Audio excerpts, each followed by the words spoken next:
Our parents had gone out of town a lot lately. My eldest brother Kane was back at college half an hour away, leaving me in charge of the house. My younger siblings, Piri and Josh, were both teenagers and perfectly capable of looking after themselves. Still, we live in an area where strange occurrences are quite common. It was a little after midnight and we were in the middle of watching a movie. Upstairs we have a bonus room which my siblings and I tend to use as a second living room. This is where we were when I heard a faint noise coming from downstairs. "You alright, bro?"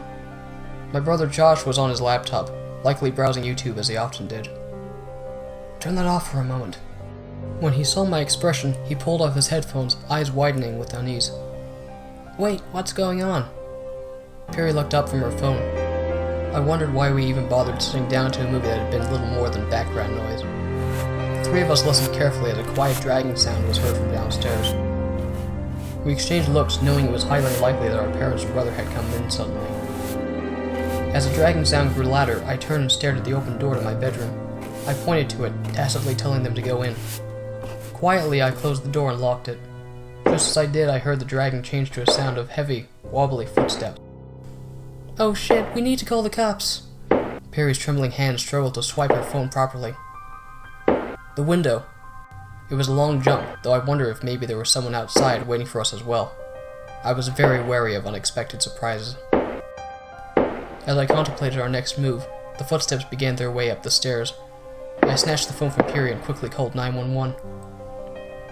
Fortunately, I recognized the voice on the other line, Officer Jupiter Rains. She was close with our parents, and so I was confident that the cops would show up soon. Still, there was no such thing as too soon in this situation. We were in danger, and it was my responsibility to look after them.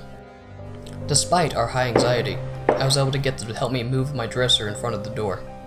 I looked over at my closet. I'm old enough to own a gun, but I wasn't comfortable bringing it out in front of my younger siblings. The situation, however, might make it inevitable, so I rushed over and grabbed it. I made sure they stood away from the door and against the wall on the far side. As soon as I found the gun, I forced my hands to stop shivering. Standing by the bed, I pointed it at the locked door with the dresser in front. The footsteps had stopped, and there was a palpable presence of someone standing outside the room. "Look what they did to me!" I said nothing. Josh and Piri held one another tightly, struggling to calm down their trembling. Whenever holding my gun, I always make sure to keep my finger off the trigger until I was certain I'd have to use it. The second to last thing I wanted was to have to use it in front of them.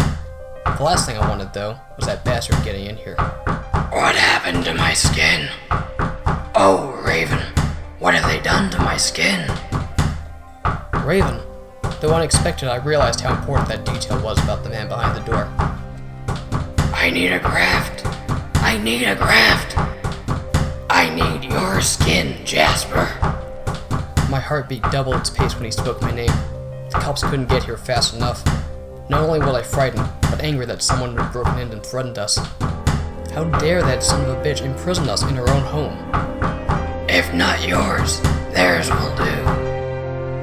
Piri has such beautiful, soft skin. I could use a woman's touch." "My sister is 16, you asshole." I wanted to say that out loud, but I refused to dignify his lurid words with a response. His voice seemed vaguely familiar, but I didn't know from where. "It's your fault they did this to me. You don't know how much it hurts to decay inside this shell. They won't let me go, don't you understand? I need new skin, you owe me." Who the hell was this guy? What did he have against us? Sirens. I'd never been so glad to see flashing red and blue outside of my house. I was hopeful, although if my suspicions were correct, the man behind the door would not be easy to take down. Less than a minute later, we heard several officers downstairs.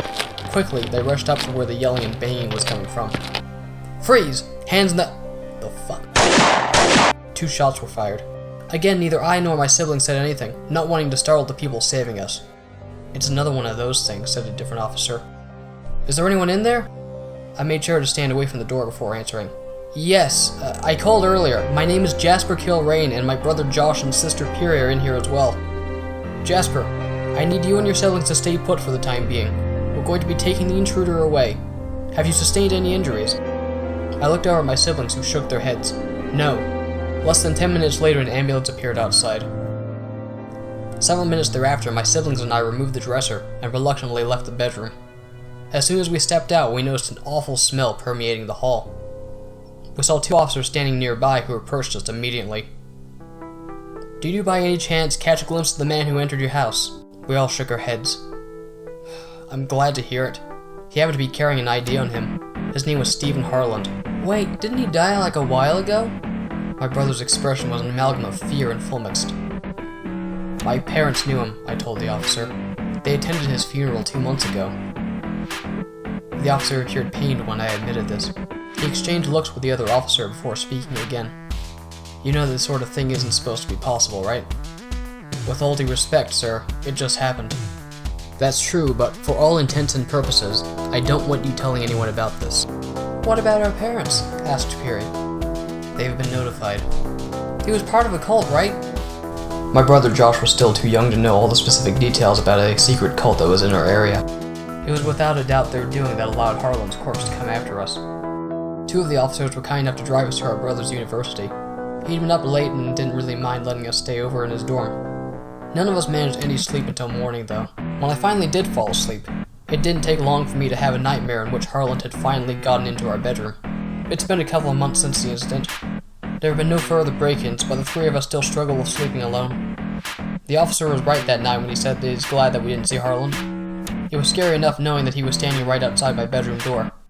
I lock it every night, but I still feel his presence. If he came back from the dead once, what stops him from coming back again?